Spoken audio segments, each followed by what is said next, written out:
بسم اللہ الرحمن الرحیم اللہ لا الہ الا ہو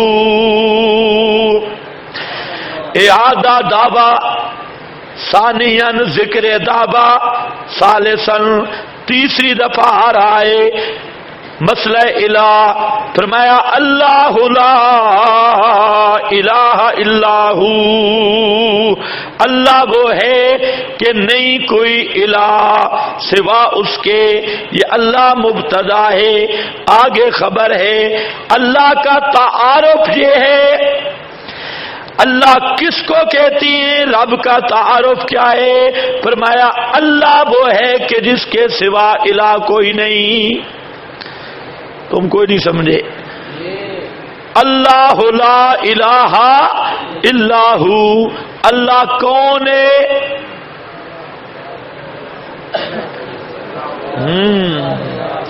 اللہ لا الہ الا ہو خبر ہے لفظ اللہ کیا ہے مبتدا ہے اور مسند تعارف ہے مسند الیہ کا اللہ کا تعارف کیا ہے اللہ کون ہے فرمایا اللہ لا الہ الا ہو یوں تعارف نہیں کروایا اللہ خالقن اللہ مالکن اللہ رازقن نہیں تعارف کروایا اللہ نے قرآن میں اپنا تعارف کروایا میں کون ہوں تو الوہیت کے عنوان سے تعارف کروایا اور الوہیت بھی کیسے کہ اللہ وہ ہے کہ جس کے سوا الہ کوئی نہیں یہ اللہ کا تعارف ہے اور دوسرا مقام فرمایا انما الہکم اللہ الذی لا الہ الا ہو نکالو انما الہکم اللہ سورۃ طٰہٰ ہے کیا ہے انما الہکم اللہ الذی لا الہ الا ہو وسع کل شیء علما انما الہکم اللہ دیکھو تعارف سوائے اس کے نہیں الہ تمہارا وہ اللہ ہے کون اللہ کون اللہ الذی لا الہ الا ہو وہ اللہ جس کے سوا الہ کوئی نہیں وہ اللہ جس کے سوا یہ اللہ کا تعارف ہے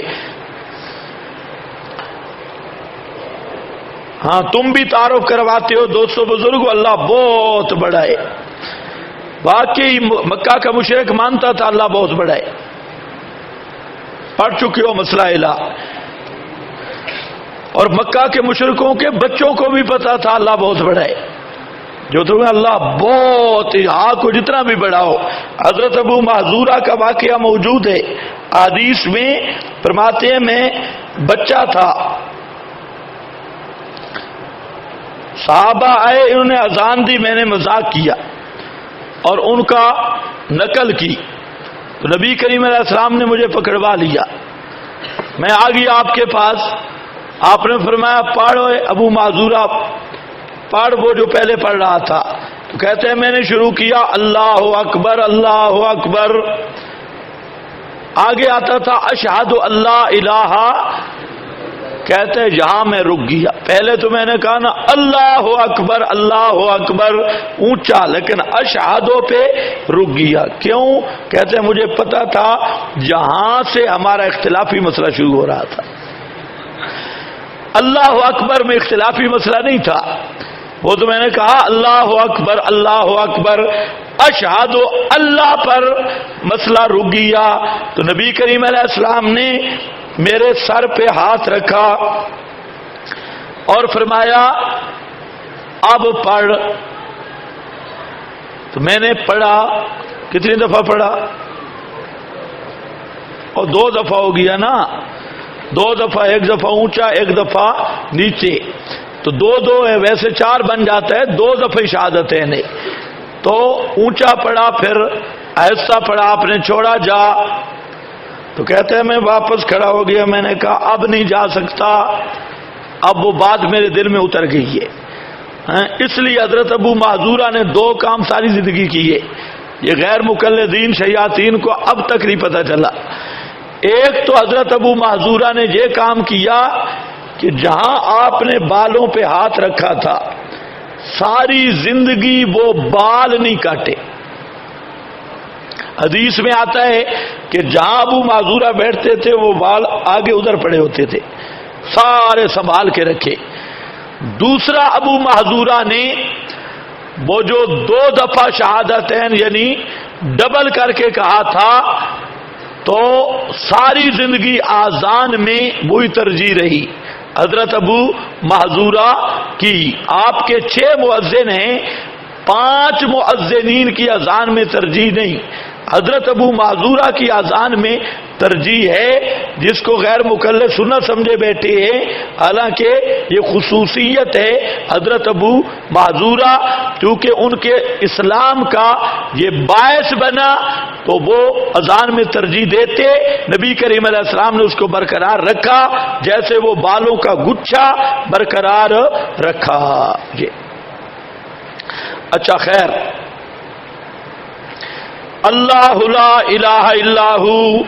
اور دوستو بزرگوں، یہ اللہ کا تعارف نہیں، اللہ بہت بڑا ہے، یہ جتنی ہاں کو لمبا کرو کوئی فائدہ نہیں۔ اللہ وہ ہے کہ جس کے سوا الہ کوئی نہیں۔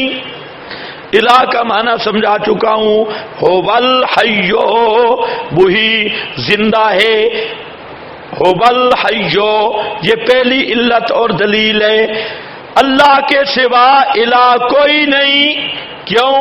الحی لا الہ الا ہو، لا حی الا ہو، لا الہ الا ہو، لا حی الا ہو، اللہ کے سوا الہ کوئی نہیں، اس لیے کہ اللہ کے سوا ہمیشہ زندہ رہنے والا کوئی نہیں۔ الحی کا معنی الذی لا یموت، جیسے دوسرے مقام پہ آیا توکل علی الحی الذی لا یموت، تو ہمیشہ زندہ رہنے والا جب اللہ ہے تو اس کے سوا الہ کوئی نہیں، جو مر جائے وہ الہ نہیں ہوتا۔ الہ وہی ہوتا ہے جو ہمیشہ زندہ رہنے والا ہو۔ القیوم، القیوم تدبیر کنندہ، شاہ عبد العزیز۔ القیوم کا معنی مدبر، تدبیر کرنے والا۔ القیوم کا معنی تھامنے والا، القیوم کا معنی سنبھالنے والا، وہ خود بخود قائم ہے۔ الحی، اسے کسی کے سہارے کی ضرورت نہیں۔ القیوم، کوئی اس کے سہارے کے بغیر رہ نہیں سکتا۔ سمجھو معنی الحی کا کیا معنی؟ وہ اپنے وجود میں کسی کا محتاج نہیں، القیوم، اور کسی کا وجود اس کی احتیاجی کے بغیر نہیں، وہ سب کا حافظ اور قائم رکھنے والا ہے۔ اس لیے مفردات راغب نے معنی کیا القائم الحافظ لکل شیء والمعطی لہ۔ القائم، قیوم قائم سے، اور قائم کا معنی الحافظ لکل شیء، ہر چیز کا نگہبان، ہر چیز کا نگران، والمعطی لہ ما بہ قوامہ، اور عطا کرنے والا ہر چیز کو جس سے اس کا قوام اور قیام ہے۔ مفردات راغب۔ اور علامہ ابن کثیر رحمت اللہ علیہ فرماتے ہیں القیم لغیرہ فجمیع الموجودات مفتقرۃ الیہ۔ فجمیع الموجودات، سب کی سب موجودات، مفتقرۃ الیہ، اسی کی محتاج ہیں۔ وہو غنی عنہا، اور وہ تمام موجودات سے بے پرواہ ہے، بلا کے واملہا بدون امر ہی، کسی ایک چیز کا بھی وجود اس کے امر کے بغیر قائم نہیں رہ سکتا۔ از ابن کثیر، اور اسی کے ساتھ ملتی عبارت روح المعانی اور قرطبی میں ہے، تو فرمایا الحی القیوم۔ لوگ کہتے ہیں مسئلہ الہ ہونا چاہیے، مسئلہ سما نہیں ہونا چاہیے، مسئلہ سما حیات نہیں ہونا چاہیے، کہتے ہیں کہ نہیں کہتے؟ ہاں، کئی کہتے ہیں اشاعت التوحید کا مشن سما حیات نہیں تھا، اشاعت التوحید کا مشن مسئلہ الہ تھا۔ میں نے کہا پاگل، کون سا مسئلہ الہ جو قرآن نے بیان کیا یا بزرگوں سے سنا؟ اگر اشاعت التوحید کا مشن وہ مسئلہ الہ ہے جو قرآن نے بیان کیا، قرآن آپ کے سامنے ہے، دیکھنا قرآن کریم نے جہاں مسئلہ الہ بیان کیا وہاں یا مسئلہ حیات بیان کیا یا سما بیان کیا۔ اب یہاں کیا آیا؟ اللہ ہو الحیو، کیوں مسئلہ حیات لایا الحیو؟ اور دوسرا مقام ہے ہوبل حیو، آیت نمبر 65 سورہ حامیم مومن۔ ہوبل، دیکھو دیکھو سارے مولوی دیکھو، ہوبل حیو لا الہ الا ہو۔ آپ جج بن کے انصاف کریں کہ قرآن مسئلہ الہ کس مسئلے کے ساتھ بیان کر رہا ہے؟ اللہ لا الہ، بولو، گونگے تو نہیں بن گئے؟ اللہ لا الہ الا ہو الحیو، اور وہاں کیسے آیا؟ ہوبل حیو لا الہ الا ہو فادعوہ۔ تو اب ذرا سمجھو، وہاں ہوبل حیو پہلے یا الحیو بعد؟ اللہ نے بتا دیا جو بے ایمان ملا سماحیات میں تلبیس کرتا ہے وہ مسئلہ الہ بیان کر ہی نہیں سکتا۔ یا پہلے الحیو یا بعد میں الحیو؟ پھر سورۃ النحل نکال لو، وہاں فرمایا اموات غیر احیاء وما یشعرون ایان یبعثون۔ آگے ذکر ہے الہکم الہ واحد، تو وہاں پر بھی مسئلہ الہ ہے۔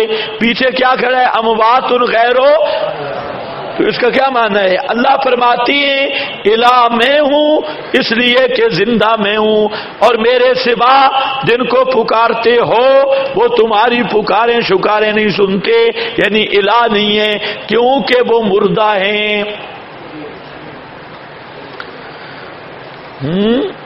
حضرت ابراہیم نے کیسے سمجھایا؟ یا ابت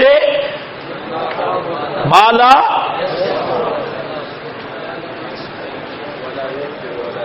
کیوں چھیڑا مسئلہ سما؟ سب سے زیادہ چھیڑا ہی مسئلہ سما کو حضرت ابراہیم نے۔ حال یسمعونکم اذ تدعون، تو اس لیے یاد رکھو یہ مسئلہ سما حیات میں اگر تلبیس کرو گے تو توحید و سنت کا مشن سب تمہارا برباد ہے۔ ہزار دفعہ تم نعرے لگاؤ توحید توحید سنت سنت، لیکن جب تک مسئلہ سماج حیات میں مخلص نہیں بنتے اور اس کی تحقیق صحیح نہیں کرتے اس وقت تک الوہیت یا توحید فی الالوہیت کا دعویٰ یہ مبنی بر منافقت رہے گا، کبھی بھی یہ آپ کو سمجھ نہیں آ سکتا۔ توحید و سنت، توحید اصل ہے ہی یہ کہ ما فوق الاسباب سننے والا کون ہے؟ صرف اللہ۔ الہ کا معنی سمجھا چکا ہوں، تو اس لیے یہ ذہن میں سوفڑ والی بات نکال دو، اور جی مسئلہ سماحیات اور ہے۔ خیبر پختونخوا والے تو کہہ دیتے ہیں یہ پنجاب کا مسئلہ ہے، ابھی تک ہے یہ یعنی قرآن خیبر پختونخوا میں نہیں ہے، پنجاب کا مسئلہ ہے، یہ مسئلہ قرآن میں نہیں، جہاں قرآن ہے وہاں یہ مسئلہ ہے۔ اور کچھ کہتی ہیں او جی اس مسئلے میں پڑھنے کی ضرورت نہیں. کیوں؟ کیا تکلیف ہوئی ہے؟ اور کچھ بے ایمان کہتے ہیں صحابہ کا اختلافی مسئلہ ہے. گدھے کے گدھے، صحابہ کا اختلاف ہے. فلا قرآن اتنا واضح مسئلہ بیان کرے اور صحابہ اس مسئلے کا اختلاف کرے، اس کا مطلب یہ ہوگا کوئی صحابہ قرآن کو مانتے تھے، کوئی نہیں مانتے تھے. صحابہ کا اختلاف نرا جھوٹ بکواس سے کہ صحابہ کا جو ملا کہتے ہیں اس کو کہے جرات کر، صرف ایک صحابی لے آ جو عادتاً سما کا قائل ہو. صحابی چھوڑو، سبکی سجوتی جیسے صوفیوں سے ہٹ کے کوئی ایک مسلم اکابر لے آؤ جو عادتاً سما کا قائل ہو. اکابرین میں سے لاؤ، کوئی بھی نہیں. مسئلہ گول مول ہے. دیکھو هو الحی، وہی زندہ، سدا زندہ رہنے والا اللہ الہ ہے. الہ کا معنی کیا میں نے کیا تھا؟ فریاد رس، ما فوق الاسباب سننے والا اللہ ہی ہے. الحیو، اس لیے کہ لا حیا الا ہو، اس لیے کہ ہمیشہ زندہ رہنے والا اللہ ہے. القیوم، سب کو قائم رکھنے والا اللہ. ساری کائنات کا ذرہ ذرہ اسی کی ذات کا محتاج ہے، اسی کے ساتھ قائم ہے، اسی کی طرح مفتقر اور محتاج ہے. القیوم، فقہا نے مسئلہ لکھا ہے اللہ کے سوا کسی کو قیوم کہنا کفر ہے. قیوم اللہ کا خاصہ ہے. یہ فتاوی رضویہ میں احمد رضا خان بھی لکھ گیا اور فقہا بھی لکھ گئے کہ القیوم کا اطلاق جیسے لفظ اللہ کا اطلاق مخلوق پر نہیں ہوتا، اسی طرح لفظ القیوم کا اطلاق بھی مخلوق پر نہیں ہوتا. سنا ہے یا نہیں؟ آج کل اشتہار نکل رہے ہیں حضرت خواجہ خان محمد قیوم زمان. قیوم زمان، زمانے کا قیوم ہے مشرکہ. قیوم زمان صرف اللہ ہے، کوئی خواجہ ماجہ قیوم زمان نہیں، کوئی اللہ کے سوا قیوم نہیں. اللہ نے لا الہ الا ہو کی دلیل ذکر کی، الحی القیوم. القیوم، قیوم ہونا یہ اللہ کا خاصہ ہے. صوفیوں نے ایک بنایا ہے، مفتی احمد یار نے یہاں لمبی بات کی، مفتیانہ بحث. کہتا ہے اولیاء اللہ کی ایک کمپنی ہے، جنوس قسم ایک کمپنی اولیاء اللہ کی ہے کہ وہ ان کو کتب کہتی ہیں، ایک ہے ابدال کہتے ہیں، ایک ہے قیوم کہتے ہیں. یہ جو قیوم ہے نا، ان کی مثال ایسے ہے جیسے تمبو کھڑا ہو، خیمہ، اور اس کے درمیان کا ستون ہو تو پورا خیمہ درمیان والے ستون پر کھڑا ہوتا ہے. یہ جو قیوم ہے یہ پوری کائنات ایک خیمہ ہے، اور جو درمیان والا ڈنڈا ہے وہ وہی قیوم ہے.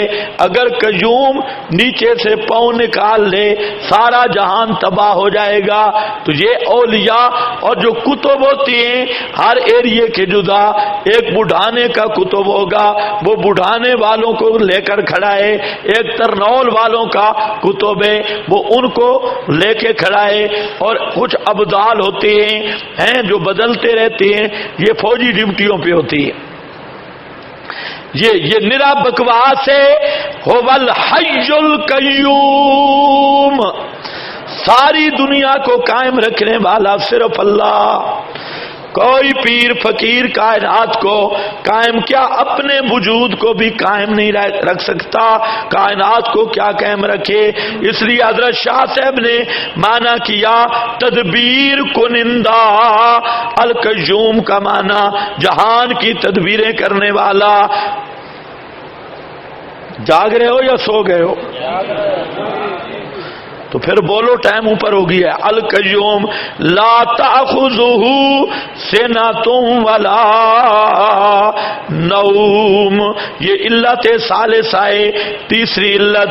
نہیں آتی اس کو سنۃ اونگ، اونگ، اور جس طرح تم سبق میں بیٹھے ہوتے ہو اونگ، یہ مقدمۃ النوم ہے، نیند کا مقدمہ. نہیں آتی اس کو اونگ، بلا نوم، اور نہ نیند. نہ اونگ آتی ہے نہ نیند آتی ہے. کیا مانا؟ اونگ نیند پیچھے ذکر کیا، الحیو وہ زندہ ہے، موت سے پاک ہے. اب فرمایا اونگ سے پاک ہے، اب فرمایا نیند سے پاک ہے، اس پر کوئی نقص جاری نہیں ہوتا. لہو ما فی السماوات، واسطے اسی ہی کے ہے. یہ چوتھی علت ہے، خلقن ملکن عبیدن تصرفن. ما فی السماوات جو کچھ آسمانوں میں ہے، وما فی الارض اور زمین میں ہے. حاصل کیا نکلا؟ هو الحی القیوم لا تاخذہ، یعنی علیم بکل شیء ہے، علیم بے کل شیء ہے. ذکر الحی کا اور ساتھ مراد علم ہے، کیونکہ الحی حیات کو علم لازم ہے. حیات سے مراد لوازم حیاتیں، وہ علم ہے. زندہ بھی ہے یعنی جاننے والا ہے. اور آگے ذکر کیا موت، نیند، اونگ اس کو نہیں آتی، کیونکہ یہ سب ذرائع ہیں عدم علم کے، اور علم کے ختم ہونے کے ذرائع اس سے پاک. ایک تو اس کا علم کامل ہے جس میں کوئی معنی نہیں آتا، نہ موت رکاوٹ کے لیے آتی ہے، نہ سینا نہ نوم. اب ذکر کیا لہو ما فی السماوات، وہی مختار کل ہے. دونوں چیزیں آ گئیں، غیب دان بھی وہی، مختار کل بھی وہی. تو اللہ لا الہ الا ہو، قانون الہ یہی ہے، علم کامل، قدرت کاملہ، دونوں کو یہاں ذکر کیا. اب ہے من ذی، اے مشرکوں کے شبوں کا جواب. من ذی ہے کون؟ ذرا سامنے کرو نا. من ذی ہے کون؟ یشفع عندہ، جو سفارش کر سکے اس کے ہاں، الا باذنہ، مگر اس کے اذن کے ساتھ. یعلم ما بین ایدیہم، یہ چھٹی علت ہے. یہاں پر بھی نمبر گنتے آؤ.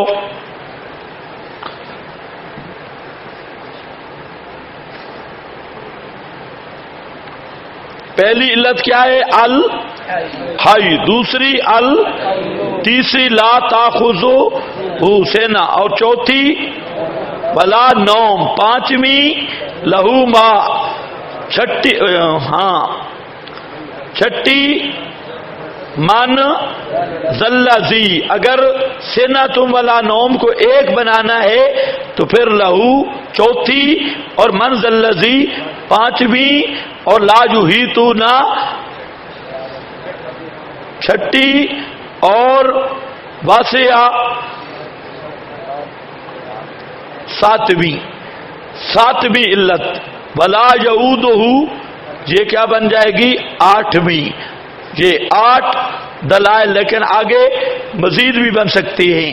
چلو الذی یشفع عندہ الا باذنہ یعلم ما بین ایدیہم، جانتا ہے ما بین ایدیہم. ما بین ایدیہم کا معنی ما کان قبلہم، ما بین ایدیہم ما کان قبلہم وما خلفہم وما کان بعدہم، وما کان بعدہم یعنی جمیع ما کان، جمیع ما یکون. کیا لفظ ہو رہا ہوں؟ جمیع ما کان، جمیع ما یکون. یہ کشاف ہے. کشاف ابن عطیہ اس کی پوری بات انشاءاللہ آ رہی ہے مسئلہ علم الغیب میں. ما کان قبلہم وما کان بعدہم یعلم، وہی جانتا ہے، اس کے سوا الہ کوئی نہیں، اس لیے کہ اس کے سوا عالم جمیع ما کان ما یکون کوئی نہیں. ولا یحیطون بشیء، اور نہیں احاطہ کر سکتے ایک چیز کا من علم ہی، اس کے علم سے، مگر جو چاہے. بما شاء وسع کرسیہ السماوات، گھیر رکھا ہے اس کی کرسی نے آسمانوں کو اور زمین کو، اور نہیں تھکاتی اس کو. حفظہما، اس کی ان دونوں کی حفاظت. بہول علی، وہی اونچا ہے، العظیم اور عظمت والا ہے. لا اکراہ فی الدین، لا یحیطون بشیء من علمہ، کسی ایک چیز کا بھی احاطہ علمی جن سے مخلوق نہیں کر سکتی، ایک چیز کا بھی. جمیع ما کان ما یکون چھوڑو، بے شیء، کسی ایک چیز کا بھی احاطہ علمی کوئی مخلوق نہیں کر سکتی. کسی ایک چیز کی بھی کنو تک مخلوق نہیں پہنچ سکتی.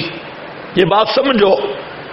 حقیر سے حقیر چیز لے لو، اس کا علم محیط. اللہ نے فرمایا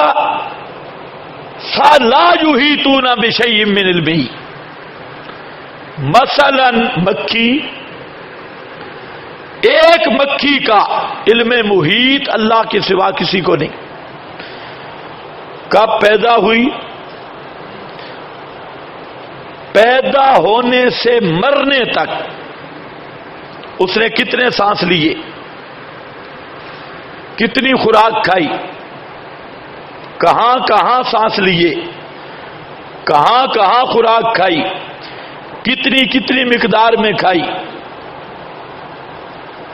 کہاں کہاں اڑتی رہی، کتنی شادیاں کی، کتنے انڈے دیے، کتنے بچے دیے، موت کے بعد اس کے ذرات کہاں گئے، کہاں تک، وغیرہ وغیرہ. ایک چیز بھی ہو اس کا علم محیط اللہ کے سوا کسی کو بھی نہیں. اس لیے بے شیء ذکر کیا. جمیع ما کان ما یکون چھوڑو، ایک چیز کا بھی پورا علم اللہ کے سوا کسی کو نہیں. لا یحیطون، نہیں احاطہ کر سکتے، بشیء، ایک چیز کے ساتھ بھی، من علم ہی، اس کے علم سے، مگر بما شاء، جتنا قدر وہ خود چاہے، بما شاء، مگر ساتھ اس کے کہ خود چاہے، خود بتلائے، چاہے. وسع کرسیہ، گھیر رکھا ہے اس کی کرسی نے آسمانوں کو اور زمین کو. اس کا کیا معنی ہے؟ اس کی کرسی غیر مقلد، یہ فرقہ مشبہہ سے ہیں. غیر مقلد بالکل تعبیرات وہ کرتے ہیں جو فرقہ مشبہہ کی تشبیہ والی. اس لیے بعض غیر مقلدین نے لکھا کہ جب اللہ تعالی کرسی پر بیٹھتا ہے تو کرسی چر چر کرتی ہے. جس طرح کوئی معاذ اللہ موٹا تازہ غیر مقلد بڑا ملا بیٹھے کرسی پر، چارپائی پر، بیچاری چی چی کرتی ہے، چارپائی کے 8 من کی لاش اوپر آ پڑی ہے کرسی کے، تو وہ جیسے چر چر کرتی ہے.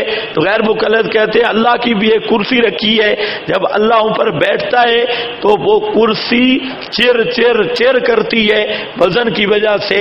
اور کبھی بے ایمان کہتے ہیں اتنے انچ کرسی سے باہر، اتنا اندر. تو یہ سب تجسیم تشبیہ کا گندا عقیدہ ہے جس سے اللہ کی ذات پاک ہے. سمجھ گئے یا نہیں سمجھ گئے؟ اب کرسی کا کیا معنی ہے؟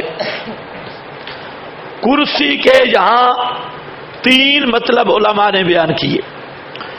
واسع کرسیہ، کرسی کا ایک معنی ہے کراسہ. الکراسہ کہتے ہیں رجسٹر اور کاپی کو جس پر لکھا جاتا ہے. کراسہ کراسہ، تو یہ آپ کے رجسٹر ہے.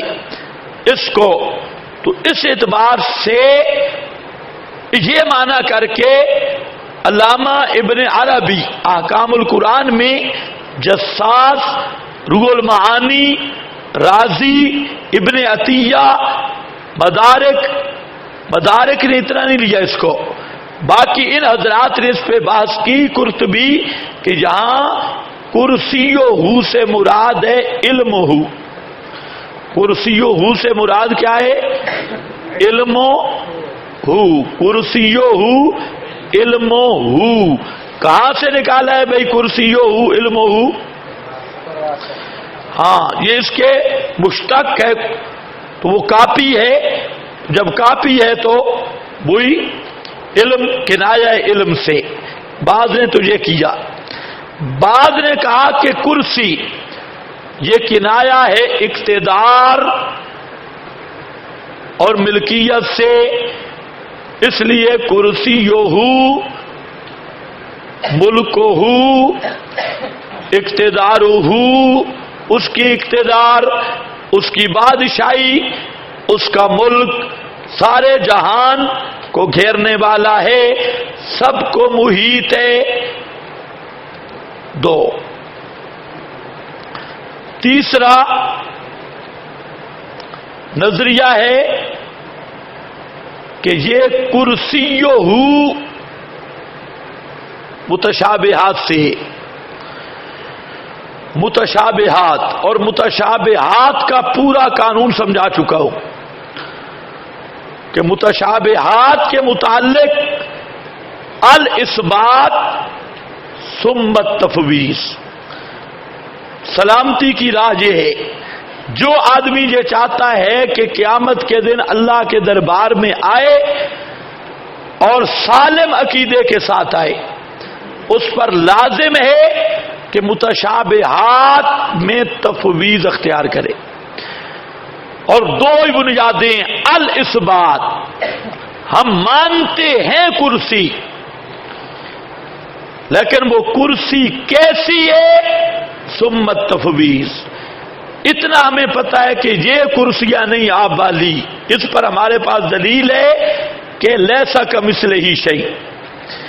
یہ کرسی نہیں، جس کرسی کا تصور تمہارے ذہن میں ہے اس کی کرسی، اس کرسی، وہ کرسی بھی نہیں، اس کرسی جیسی بھی نہیں، کیونکہ 3 رکن ہیں، الاثبات بھی، التنزیہ بھی، التفویض بھی.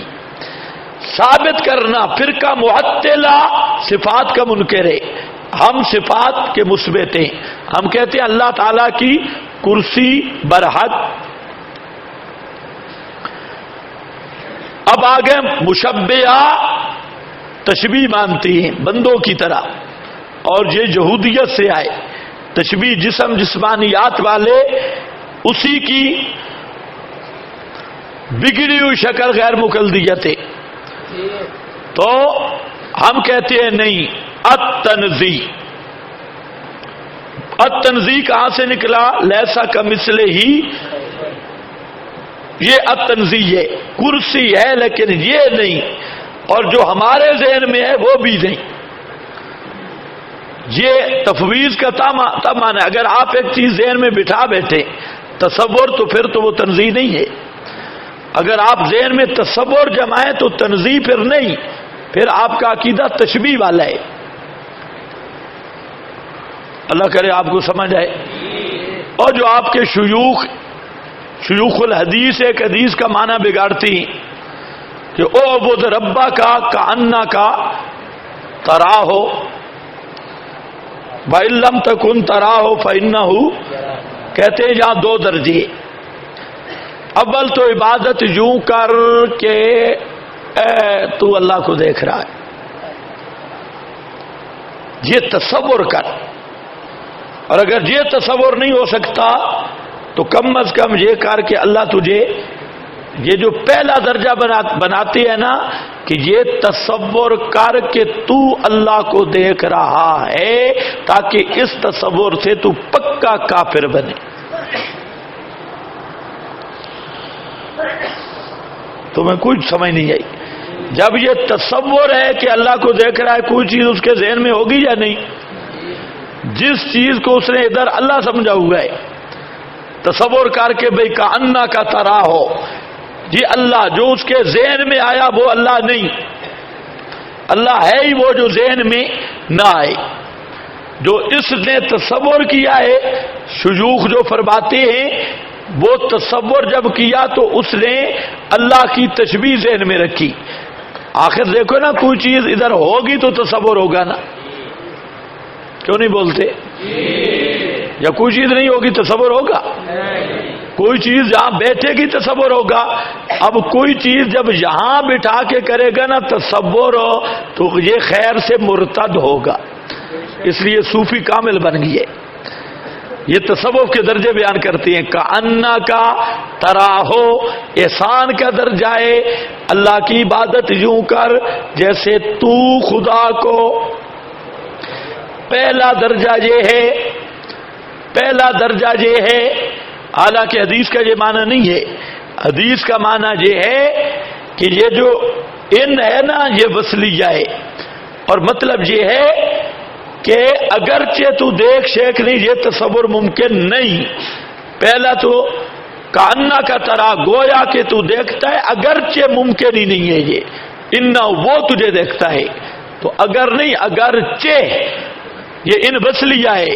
اور اس پہ بات اگر دیکھ رہی ہے ان وصلیہ پر کہ واو پہلے آتی ہے یا نہیں، تو وہ ان کنتا تقیہ پر وہاں پر بات آتی ہے.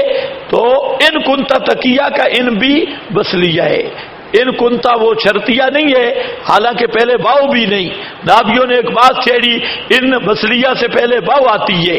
تو جب حضرت مریم نے کہا ان کنتا تقیہ، تو کیا معنی ہے کہ میں رحمان کی پناہ میں آتی ہوں. اگر تو متقی ہے تو متقی سے رحمان کی پناہ مانگنے کی کیا ضرورت؟ رحمان کی پناہ تو بدماش سے مانگی جاتی ہے.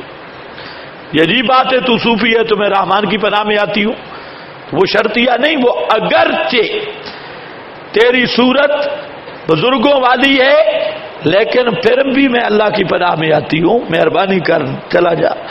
وہ تو یہاں پر بھی ان وصلیہ ہے. خیر یہ تو حدیث کی بات سے کوئی سمجھ گیا یا نہیں؟ تو یہ جو کہتی ہیں پہلا درجہ کہ یوں تصور کر.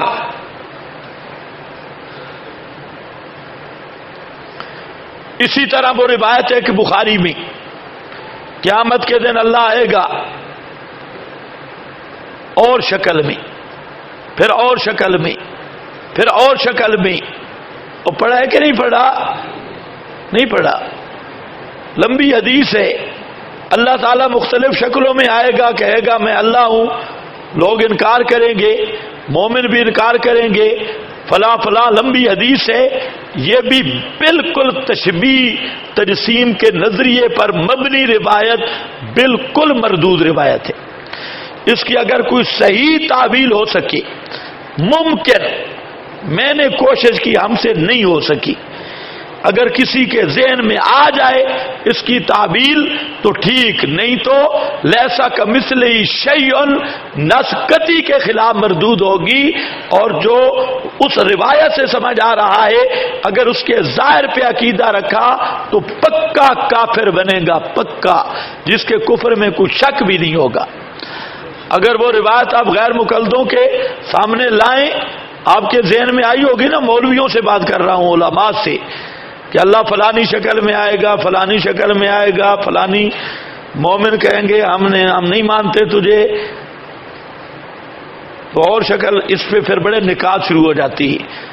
اسی طرح یہ جو روایت ہے بخاری میں، یتقرب الی العبد بالنوافل حتی وہ کنت سمع الذی یسمع بی، اس پہ بات میں آگے کروں گا، اس کا ظاہر بھی بالکل کفری ہے کہ اللہ فرماتے ہیں میں بندے کے کان بن جاتا ہوں، میں بندے کی آنکھ بن جاتا ہوں، میں بندے کے ہاتھ بن جاتا ہوں۔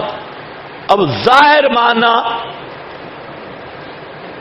کفری ہے یا نہیں؟ کیوں نہیں بولتے؟ اللہ آنکھ بن جائے، اللہ کان بن جائے، اللہ، اس سے بڑا کفر تو یہودیوں میں بھی نہیں، ان میں تشبیہ تجسیم ہے، لیکن یہ نہیں۔ اب جو غیر مقلد ہے اس کو ہم تعویل نہیں کرنے دیں گے، کیونکہ وہ درایت کا منکر ہے، اس لیے وہ تعویل کا حقدار نہیں۔ تو اس لیے غیر مقلدوں کو پھنسانے کا بہترین طریقہ ہے یہ روایتیں چند ایک ان کے سامنے رکھو، ان کو کہو بے ایمانہ مانتا ہے ان کو۔ قرآن کہتا ہے لیسا کمثلہ شیء، روایت کہہ رہی ہے میں آنکھیں بن جاتا ہوں، ہاتھ بن جاتا ہوں، فلاں بن جاتا ہوں۔ اب ذرا لے آ، تو غیر مقلد ایک سیکنڈ نہیں چل سکتا، اب اسے تعویل کرنی ہوگی، اور جب تعویل کرے گا تو یہ درایت ہے، اور درایت کا نام فقہ۔ جب فقہ کی طرف جائے گا تو اب خود فقہ کو مان کر فقہ پر شرک کا فتویٰ کیسے لگائے گا؟ اللہ کرے آپ کو سمجھ آئے۔ اور یہ جو للڑ شلڑ ہے نا، بریلر، ان کا بھی یہ روایتیں بہترین علاج ہے۔ کسی کے سامنے رکھو بھئی حدیث میں آیا، اللہ فرماتے ہیں میں کان بنتا ہوں، میں آنکھیں بنتا ہوں، میں ہاتھ بنتا ہوں، مختلف شکلوں میں آیا قرآن میں لیسا کمثلہ شیء۔ اب ہر للڑ اس روایت کی تعویل کرے گا، حتیٰ کہ بریلر بھی اس روایت کی تعویل کرتے رہے، ہوئی یا نہیں وہ الگ بات ہے، لیکن تعویلیں کرتے رہے۔ ہم کہتے ہو بے ایمانو، جب ہم روایات پہ گفتگو کرتے ہیں تم کہتے ہو منکر حدیث، اور خود تم تعویلیں کر کر کے کہاں سے کہاں لے جا رہے ہو۔ رسول کی بات تو تم نہیں مان رہے، تم تو اپنی تعویل مان رہے ہو۔ اگر یہ بات رسول کی ہے تو واضح جو ظاہر مانو، یہ جو تعویل ہے یہ تو قاری کی تعویل ہے، ملا کی تعویل ہے۔ اگر الفاظ رسول پہ تمہارا ایمان نہیں، اپنے مولویوں کی تعویل اور درایت پہ ایمان ہے، تو پھر ایمان بالحدیث یا ایمان بالرسول کا کیا معنی؟ کچھ سمجھ رہے ہو یا نہیں؟ یہ اصول ذہن میں رکھو۔ باقی ہمارا یہ طریقے کہ جہاں تعویل صحیح ہو سکتی ہے، میں صبح بھی یہی بتایا، اب میں تھوڑا آگے سبق چلانا چاہتا ہوں تو وہاں کر لیتی، صبح میں نے آپ کو بتا دیا۔ اور جہاں تعویل نہیں ہوتی تو خبر واحد کو ہم قرآن مقدس کے مقابل رد کرتے ہیں ضابطے کے مطابق۔ یہ لوگ سمجھتے نہیں۔ تو خیر، کأنہ کا تراہو کا یہ معنی نہیں ہے، یہ جو بوڑھا شیخ الحدیث بتاتا ہے 2 درجے ہیں، پہلا درجہ ہے اے تم یہ تصور اللہ کو دیکھ رہے، یہ تصور کرنے سے کافر بنے گا۔ جس چیز کو یہ اندر اللہ سمجھا ہے وہ اللہ نہیں ہے، ایک ہی درجہ ہے۔ یہاں ان وصلیہ ہے، اگرچہ تم نہیں دیکھ سکتے، فَإِنَّهُ ایک درجہ ہے، 2 درجے نہیں۔ اور جو 2 درجے ہیں وہ اس انداز میں نہیں، وہ ایک تعویلانہ انداز میں، یہ استعارہ ہے، اور اس طرح استعارہ ہے جیسے ایک نوکر اور خادم ہے، اس کی 2 حالتیں ہیں۔ ایک حالت اس کی اخلاص کی یہ ہے کہ مالک اس کے سامنے کھڑا ہے اور وہ کام کر رہا ہے، اور ایک حالت اس کی یہ ہے کہ مالک سامنے تو نہیں لیکن کھڑکی سے دیکھ رہا ہے۔ تو دونوں کاموں کے اخلاص میں محنت میں فرق ہوگا۔ تو یہاں صرف تمثیل ہے، حقیقت پر معمول نہیں، اور یہ کنایا اور مقصد ہے کہ احسان کا معنی ہے اخلاص سے تام کے ساتھ عبادت کرنا، اخلاص سے کامل کے ساتھ یہ بھی تعبیل ہے لیکن باروں بار تعبیل ہے، جو وہ پہلا معنی ہے وہ صحیح نہیں ہے۔ تو میں عرض کر رہا تھا کرسیوں، یہ کرسی حق ہے، کرسی ہے لیکن جو ہمارے تصور میں ہے یہ نہیں ہے۔ کما جلی کو بشان ہی التنزیہ ثم التفویض، اب وہ کیسے ہے اللہ ہی بہتر جانتا ہے، اس میں پڑھنے کی ضرورت ہی نہیں ہے۔ واسیہ کرسیوں گھیر رکھا ہے اس کی کرسی نے، آسمانوں کو اور زمین کو نہیں تھکاتی اس کو حفظہما، حفاظت ان دونوں کی، آسمانوں زمین کی حفاظت اس کو تھکا نہیں سکتی، سارے جہان کو کنٹرول کرنے والا ہے۔